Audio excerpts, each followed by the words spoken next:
this evening's program is supposed to draw our minds to the various land tenure systems we have in the country. And I've looked at the program, and the title is very enticing because it says it deals with the issue of survival of the fittest. Those of you who practice law in Accra would know that it's not a very comforting thought to want to buy land at all. And these are some of the problems which people have faced, and we'll see how we'll handle them. I want to start at a very low level and talk about matters which are quite mundane in the concept of what a person wants to talk about when he is dealing with land.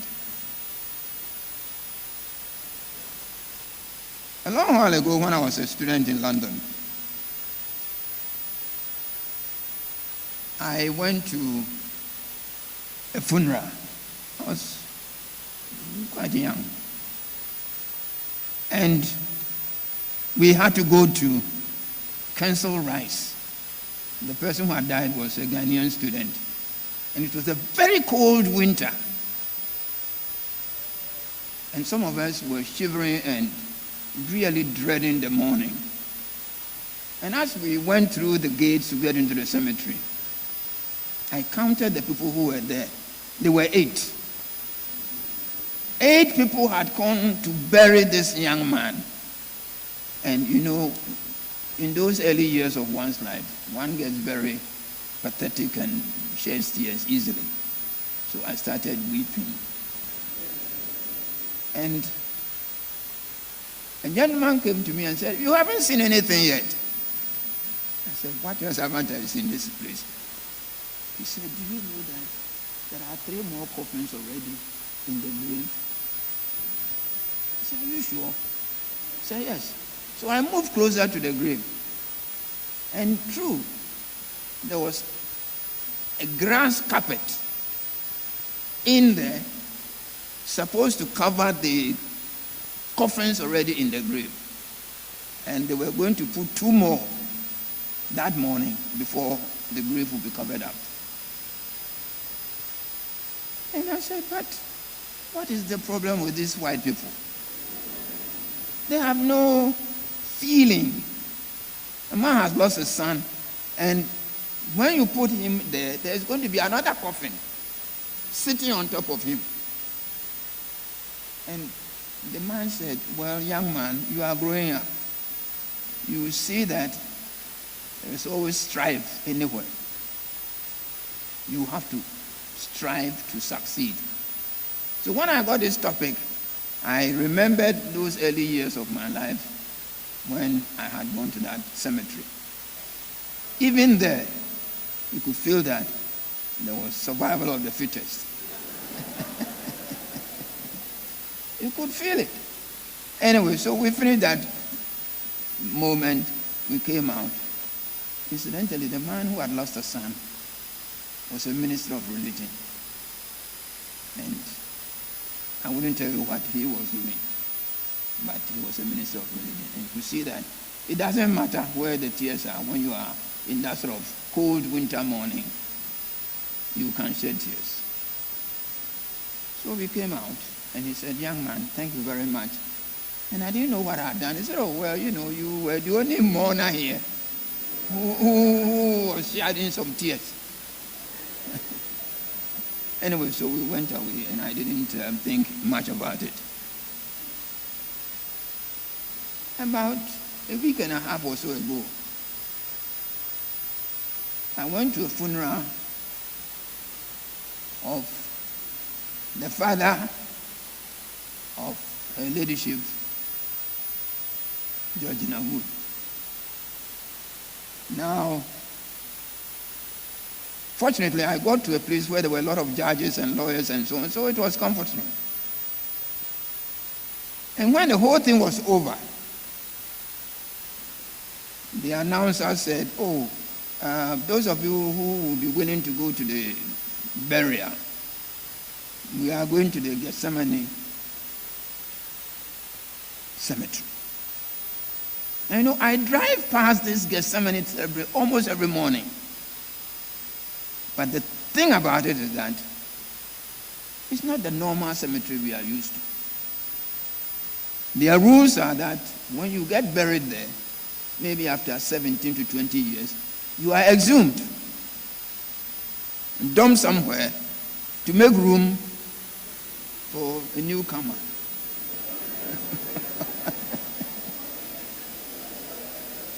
And believe me, it's a fact that is the condition you have to accept before they allow you to bring your relation to be buried there. That at some time you will know that they are going to move you. I don't know where they dump you after they've exhumed you, but they want the space for some incoming dead bodies. So when the announcer said, those of you who are near that place may meet us there, I knew in advance that in any case, that establishment belongs to a son of the deceased, a brother to her ladyship, the Chief Justice.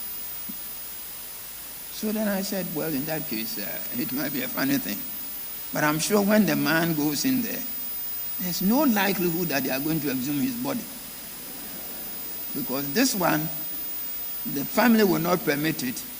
At least he will survive over all the other dead bodies.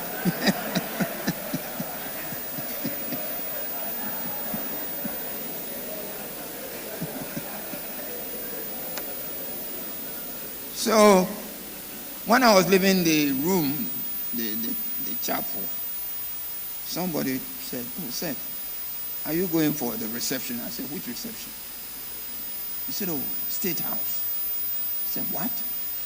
You mean you are leaving this old man here to go and eat before you go and bury? He said, no, it will be after the burial. I said, please, stop here. I'm not coming. In any case, when I get there, I'm so close to my house that there's no possibility of my coming to the State House. But the point is this. Here we are. We seem to be smug in our views, but at every stage, you have to contest with this idea that you must, to survive, be of a different character. Otherwise, you won't survive. But that's not too bad. After all, what are you surviving for?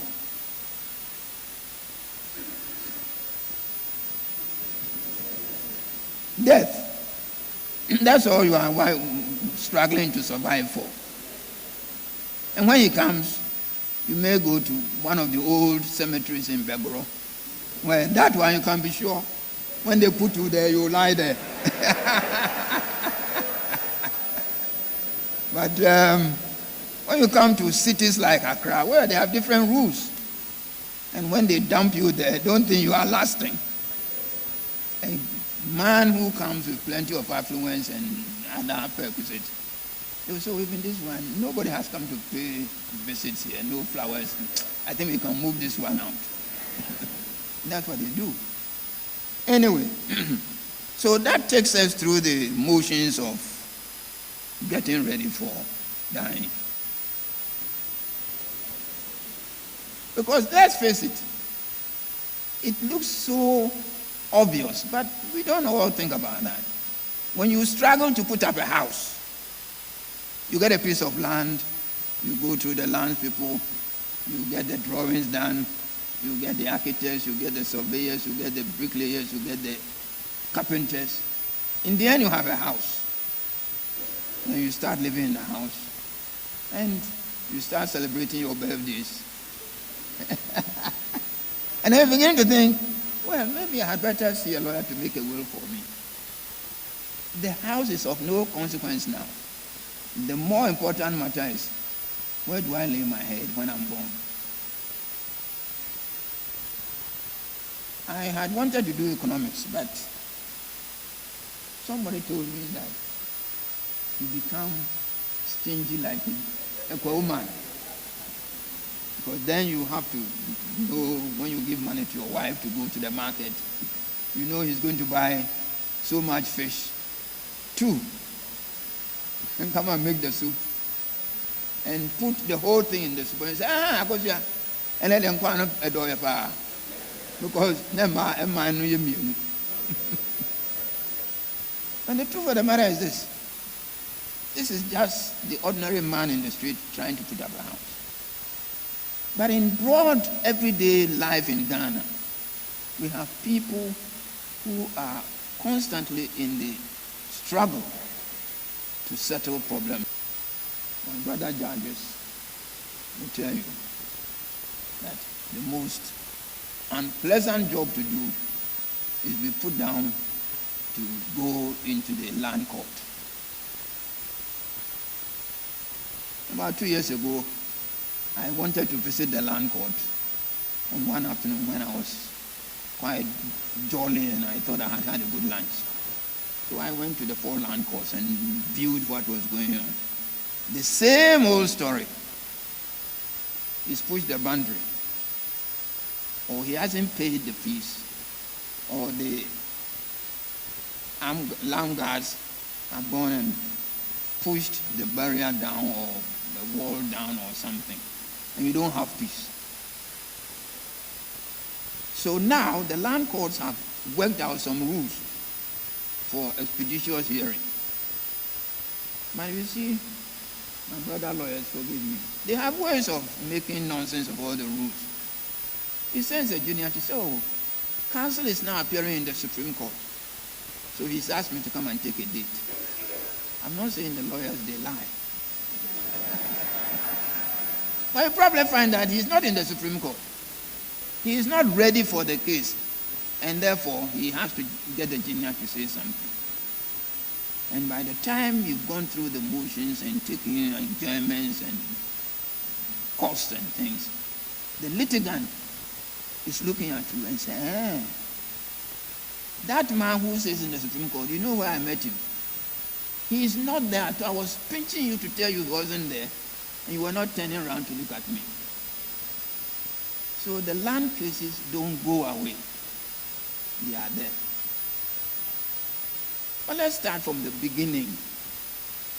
Those of us who come from the rural areas, I know my hometown, Belbro, my uncle was a farmer.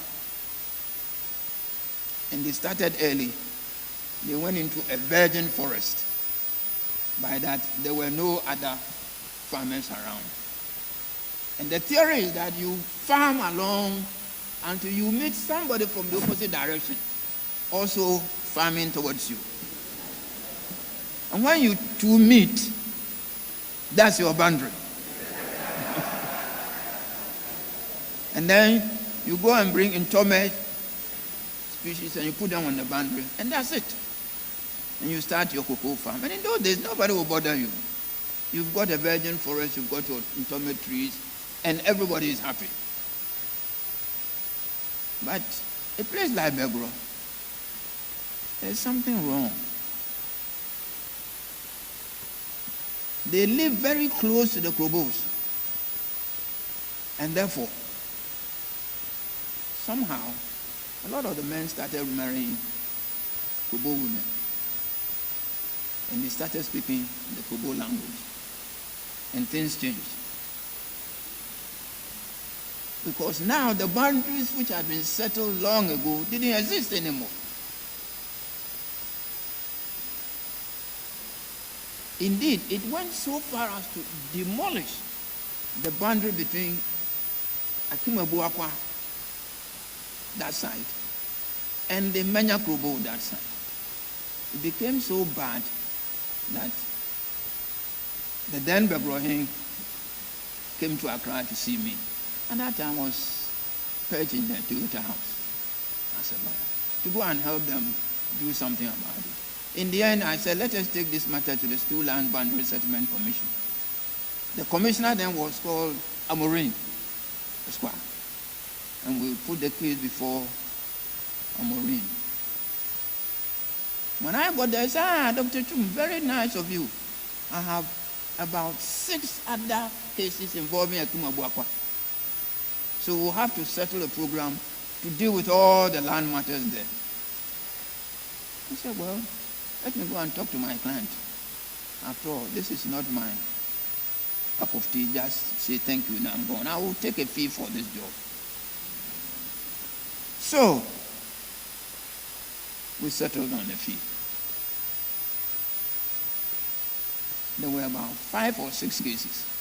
The major one was Begro, Osim, Tafo, together representing Achimota and Manya Krobo. And the beauty of it was that the Manya Krobos had moved the boundary which had existed long ago to 2.5 miles away from Begro town. In fact, where the women go to fetch water, they said that's the boundary between Achimota and Manya Krobo. Happily, the Begro people, they went to school. Some of them had documents. So when the matter came up, I talked to them. I said, don't worry, we'll make progress. But before apologies to everybody here, the Begro Hene, his wife was a Krobo. And the next powerful chief in that area, Osim, his wife was a Krobo. The third wife was from Tafo. But my problem was that Anchiewia was the Benkumhine of Achimota. So all these land cases were deciding we will meet in his palace. And these women were coming in and out, supposedly to come and serve us tea or something which we hadn't requested. But I could tell that they were not just interested in the tea you were serving here. They were carrying our messages away. So I told Nana, no, you have to meet me in Accra. We won't meet like this anymore. They came twice and said, lawyer, you need to meet Sikano. Lord, can't board. Anyway, by the grace of God, we did the Stool Land Boundary Settlement Commission. We did the hearing, but it required a lot of effort to go and cut physically the boundaries you thought you had. The Begro boundary was put at Bisa Stones, which is right now about 40 miles from Begro. That's where we were asking. The Krobos were putting it at the river where the women could go and fetch water, about 2.5 miles from Begro town. Happily, we were able to persuade the court that the Bisa Stones boundary was more credible. So we got that. Then there was another one between Kwahu and Achimota. At that time, Nana Ekuya Muaboatin, who was a lawyer sometime in Tema, was the paramount chief of Kwahu. And he told his people that, look, I know Dr. Kim, let's go and talk about this matter and we won't have to go to court. Fortunately, we didn't have a great deal of problem, so we settled the matter and signed an agreement, and that was it. Then there was one we had, which I thought should have been simple. It wasn't. There's a place called Takrasi in Achimota. The chief was a woman. And the other one was from Kusi, which is not Achimota. And we went into the battle. At that time, we were meeting up there near to the what building is now? A tall building near to that college where people go to. Well, I'm talking about people who go to study. But anyway, this lady couldn't come up to deliver the evidence of her people. So I said, can't we give you some sort of respite? Stay at home. He said, no. Me kwa na busuafo no bisa me soro ho se me asase no me ye ho ade benya na asem na menka. I hope most of you can understand my thing. Why he was complaining was that, look, I'm the chief of this place. And the disturment that will come to me, I can't bear it. But that is not a big problem.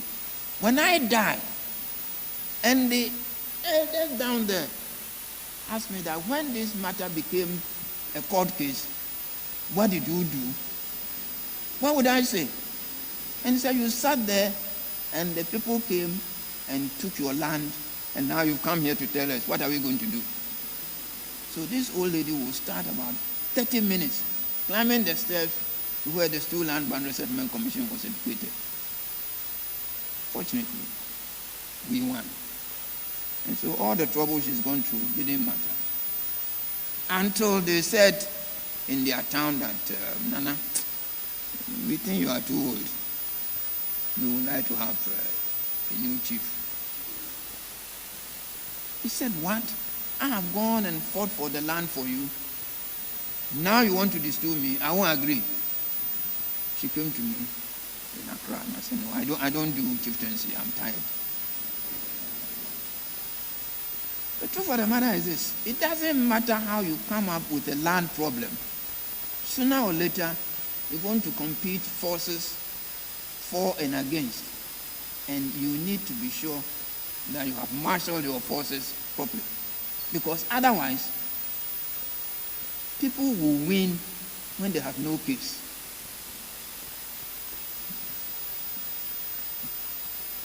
When it comes to settling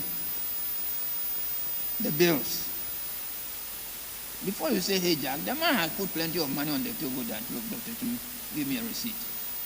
Surely, if they are paying their bills that much, you would want to go to court for them and maybe dilly-dally a little for those who are not paying fees. The result is that the people who have strength, either by hiring land guards or have money to pay their bills or have money to pay your transport, eventually there is going to be a certain input from their strength in fighting the land issue rather than from the actual knowledge of the land. So when I got this title that land case would we have struggle for success because you have better resources. My view is this. It doesn't matter where the land is. As long as people have strength. Which reminds me, therefore, that those of you who are competently trying to take up senior citizenships, remember that you've got to be strong and robust, because land cases are not getting fewer. The last count I had on my own files indicated that people are getting more aggressive. In Accra here, I knew a man from Nsutem when I was in practice. The man was about 78. At that time, we were in the Swiss Air building, opposite Bunsi Brothers, with Adade and Ekwoku. Adade was a former Attorney General, and Ekwoku was a former solicitor for Volta River Authority. Very good firm. And this old man would come from Nsutem near to Bunso and be in Accra by about 7 a.m. to come and meet his lawyers on some cocoa farm, which is in Nsutem. So one day I got there and I said, but, oh man, you've come too early. He said, hey, lawyer, don't try to disturb me. You people, you are here, you don't know what is happening. You know that every night, my ancestral spirits come to whisper to me that I should go early today. The man was old. He had old African sandals. The toes were fine by getting to the end. He was probably walking without the sandals. But he was coming. He was adamant that he would fight to the death. And that is how it happened. The thing is, these things are not translated into the court proceedings. You won't see how they happen. But the people who fight land cases have firmly in mind one or two objective, which will not enthuse themselves to lawyers. You will say, oh, what is this rubbish? And that's what people are doing to fight land cases. Now, the population of this country, when I came back from Britain, was about 8 million. Now it's estimated to be about 25 million. And I haven't met anybody who tells me that the population is going to go down. I think 2 or 3 days ago, I was listening to the news on TV, and they were saying that some people on the road to Kaswa, the river there had overflooded, and people had been carried away. They had built their houses, or so close to the river, or sometimes they say they dumped rubbish to stave off flooding of their houses. So today, when the matter got worse, the river pushed its banks into their rooms, and I think a man or 2 lost their lives. But I've met some people from the same area who were church fellows at Kanichi Presby. And I said, oh, Auntie Felicia, I haven't seen you a long time. I said, you are Krakow, now move to Kaswa. There, the land problem is not so difficult. But he says, I'm not happy. The whole place has become choked. I said, Kaswa. Oh, but you are not serious.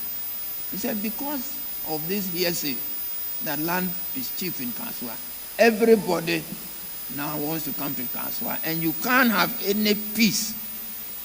And which is what I thought I was going to have. I said, then come back to Accra. I said, but I've given my landlord notice and given the land to him, and I can't come back.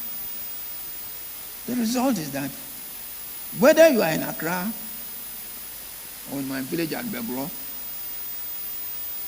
or Kaswa, the land problem is not going to go away, because we are not a very progressive nation in terms of planning. So 8 million, 25 million, maybe by the time I'm dead, it will be 30. How do you cope with the land stress in the system? As I told you earlier on, the traditional way of getting land in the old days was your farmers go in, hunters, they build huts, and they kill antelopes and things, and they spend time there for a while. And then they eventually colonize the forest area they are fighting, and that becomes a farm for you. Now that is finished. All the lands between Begro and the Krobos are finished. And now there are people called Dade Manche, cutlass chiefs, in these areas, who are now governing the distance between the Krumusu at Begro and the Bisa Stones. Because you see, they have become the owners of the land by virtue of persistent staying there. When you go to the place and you want to stay for 2 weeks, you say, oh, for me, I'm going to stay for 2 months. And he will stay for 2 months. He will be tired, he'll go away. And he will call his Krobo people and they go and do the farming. So really, the question is, how do you get a system which ensures that when you got land in this country, you can keep it safe? When I was on the bench, maybe I was not so lucky. Because at that time, as you've been told, I went to the desk to the Supreme Court. So by the time the cases came to you, they've been sifted out and the murky ones put aside. And they said, oh, Dr. Tum, there is a case about whether or not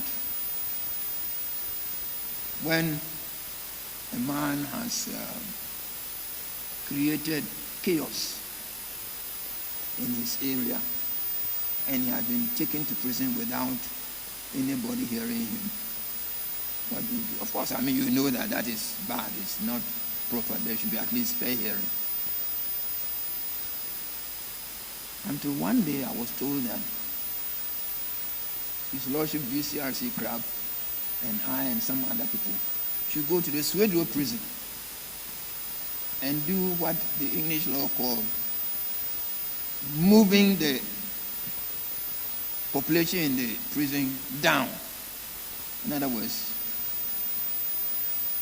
you move them down. And you find that a lot of them have become used to being in prison, that they go out there and commit the most ridiculous offenses and they get back there. And you ask them why. He said, well, lawyer, so he's got stuck in prison. Now it's become his home. Those of you who are the elite,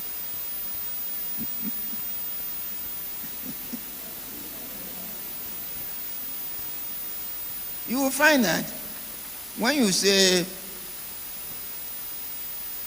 you have land in Accra and you haven't built on it,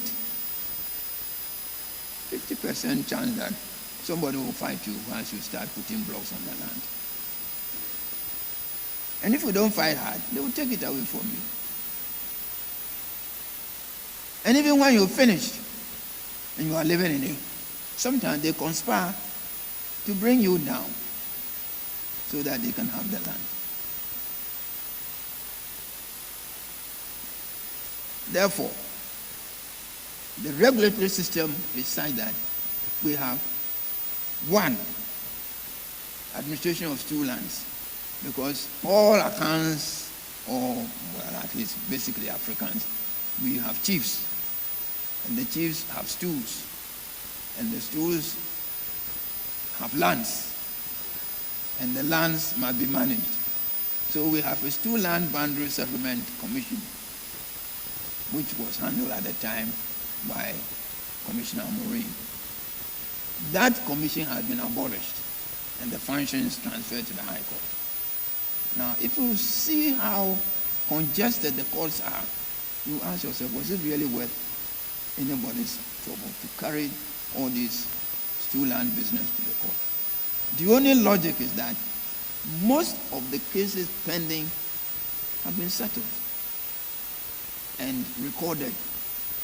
So maybe there will be no more or not that much of increase in stew lands. But even so, under the Constitution, Article 267, it says all stew lands in Ghana shall vest in the appropriate stew on behalf of and in trust for the subjects of the stew in accordance with customary law and usage. You see, there's a feeling when you go with chiefs around, they hit their chest and they go to heavens and they say, the land is mine. But that's not what the Constitution is saying. The Constitution says, no, the land is not yours. It belongs to the stool, and the stool is for the people of the area. To emphasize that, the government has established administrator of stew lands, and he has a special office. And it is his duty to collect all the monies that come to the stew and disburse the monies according to the law. There's a problem there. The chiefs suddenly see that they have lost their income and they start complaining about the stew lands officer. On a few occasions, I had the uncomfortable duty of saying a few bad things in the judgment to a chief from Kade. Unfortunately, this man claimed to be my uncle. But I didn't know him. But he said, what I said, now I'm not going to court. I said, I'm sorry, but he said, and I wasn't going to go back to retract the judgment. But we told him that the law does not give him a chance to take the stew land. Now, when you have the stew lands account, There's also a procedure for taking money from the account and providing for how the chief may get something out of it. No interest or right over any stool land in Ghana shall be created which vests in any person or body of persons a freehold interest. In other words, whatever you do with a stool land, you cannot create a freehold interest so that anybody who comes would say, this area is mine and I'm going to do what I like with it. It's not true. If there are people there, they will be able to say that Nana say I had on their side. But the truth of the matter is this. You see, sometimes the chiefs are not that affluent. And Nana, where they are going, gentleman way, things have started going wrong. So the truth of the matter is that the stool land account is almost always empty. And yet the stool land hasn't gone away. The farmers are paying. If you go to Kade Market, they are collecting money all over the place. But the budget is poor.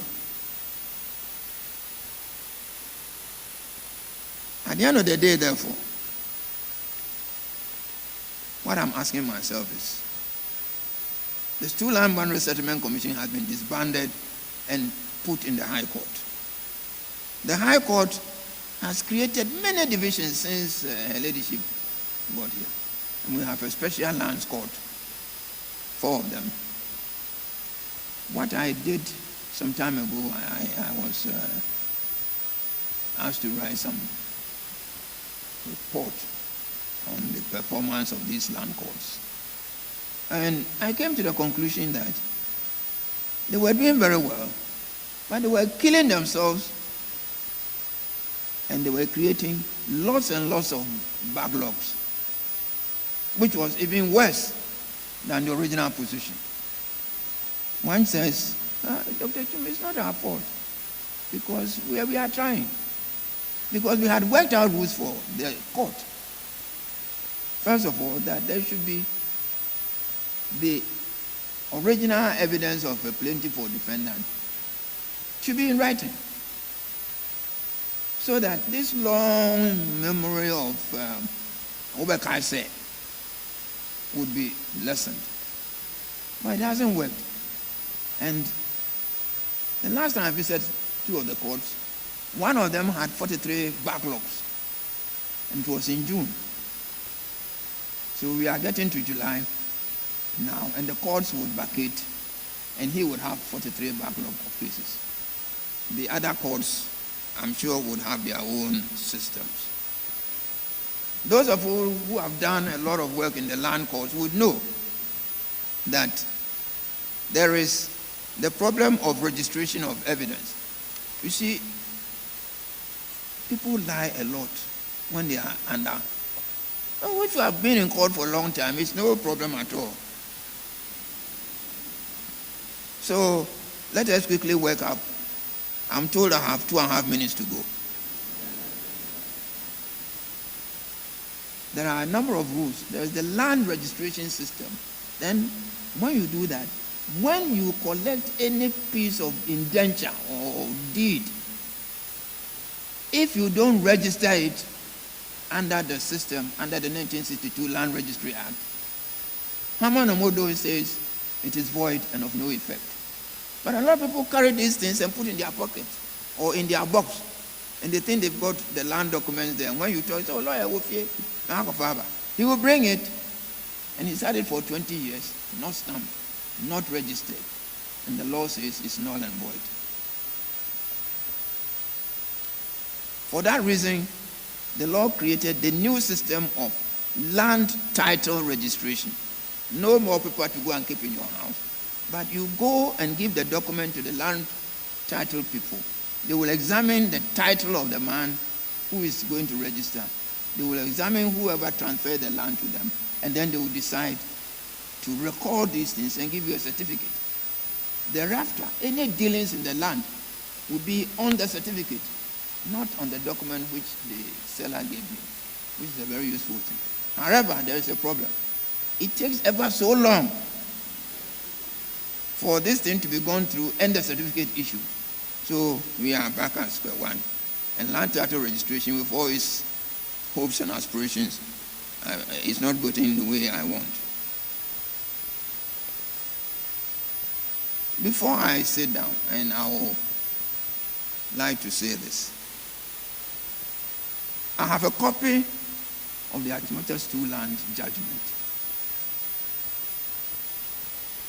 And I think it would be remiss of me if I don't at least tell you something about what has happened. So, 5 minutes more.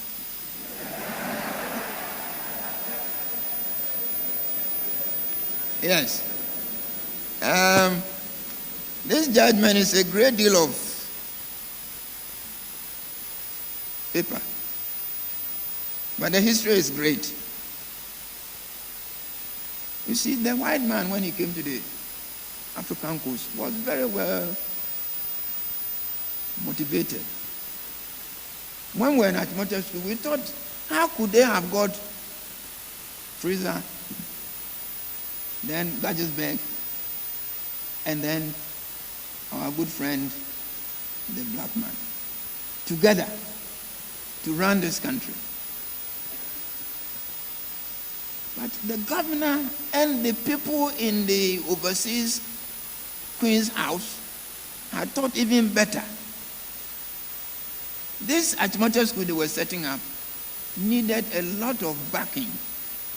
And they went to a lot of trouble to create a system which would never let us down.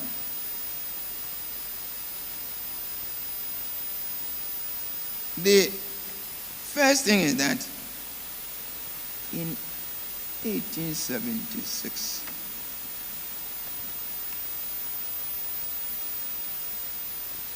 the home government, the man up there, decided that if they are going to set up Achimota Speaks, it needed a lot of land. So they created a system whereby the home government acquired a vast tract of land. But unlike conveyances in this country, if you read the way they did the conveyancing, it was intended to last forever.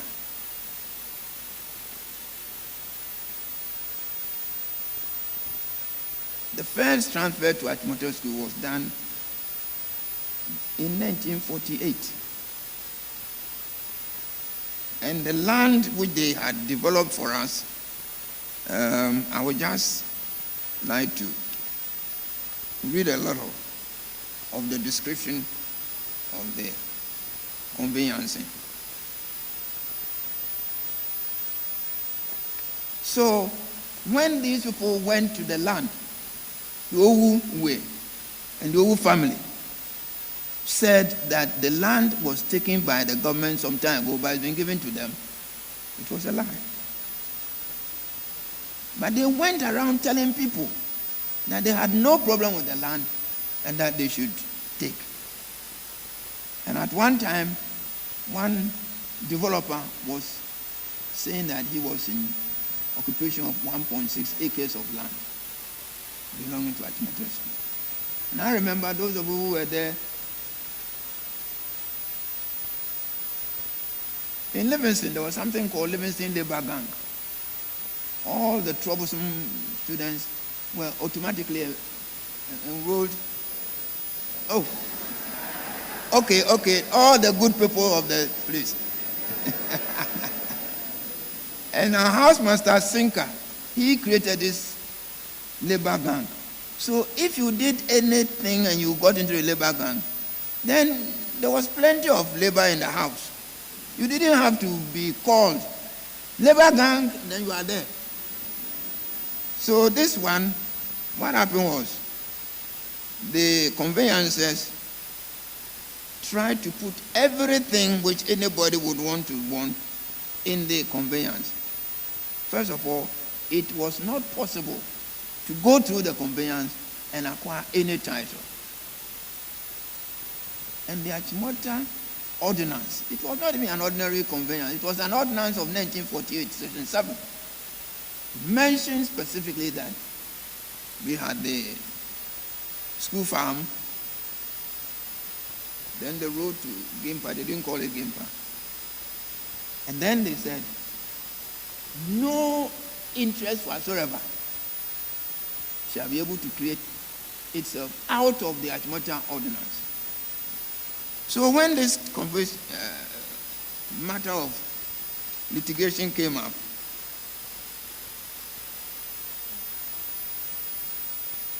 the old people went to court and said, oh, we bought it and it's ours. But now, you see, under the 1962 Land Registry Act, you have to produce your title registered. And it wasn't. Now, the people who have got these houses, they've built the whole of the land from where the school farm, coming from the hospital, down there, school farm, it's gone. If you drive around there towards Gimpa, you will be sorry. There used to be an SP space where they used to play golf. It's all gone. So what has happened is that in this case, the lawyers who were representing Achimota School did the best that they could. And they've got a whole host of orders in the pipeline. They've got judgment, absolutely. And the court said, you are asking for damages for trespass. You are asking for costs. I want to give the other side a chance to put in an input. And then we'll decide how much you will take. I was talking to my daughter and I said, but how do you compensate Achimota School for this occupation of 1.6 acres of land? All the things they build there, do you take over the houses or do you pull them down? Too big an exercise to go and pull down those houses. The funny thing is they try to plead Act 2, Protection of Purchasers Act, that they had bought the land in good faith and for value and so on and so forth. But the thing is that not one of them could produce a document to say that the land which was taken by Obruni in Section 21 of the Achimota Ordinance had been given back. They themselves said so, that well, we were negotiating to have it back, but we hadn't. But then we thought we would. And they told people to come and buy the land on the basis of that sort of assurance. And they did. The result is that I can't dream of how this matter is going to end. The judgment we've got, but how to enforce the judgment is another.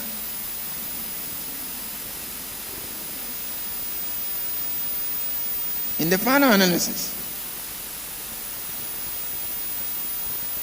what do you do if you can't go and pull down the houses? And they may not be the type which my good lady there would like to live in. Okay. So whoever has an objection, send it to my good friend, Professor Apila Kwasara. He would send me a note that he's found an answer to our problem, and I will end the matter here. But I want to say this. I have a copy of the judgment of the High Court on this Achimota dispute. And to me, I'm very happy that it has happened. Because at one time, when my granduncle was the board chairman, he had traveled, and normally when he's traveling, he puts me in charge. And a problem arose. Somebody had reported to the castle. At that time, JJ was in residence. And Mrs. Sowa was the board chairperson. That the information had reached them that we're about to sell Achimota School lands. So we should go to castle. Hey, it wasn't pleasant size actually. When they say go to castle, all that I'm saying is that we have a problem, and if we have any input as to how we get the money back from these people who sold the land to all sorts of developers, I'll be willing to take communications. I am entitled to practice as a solicitor. No two ways about it. If you want to find out, go and read Article 155 of the Constitution. I won't be doing that. So, thank you very much for this.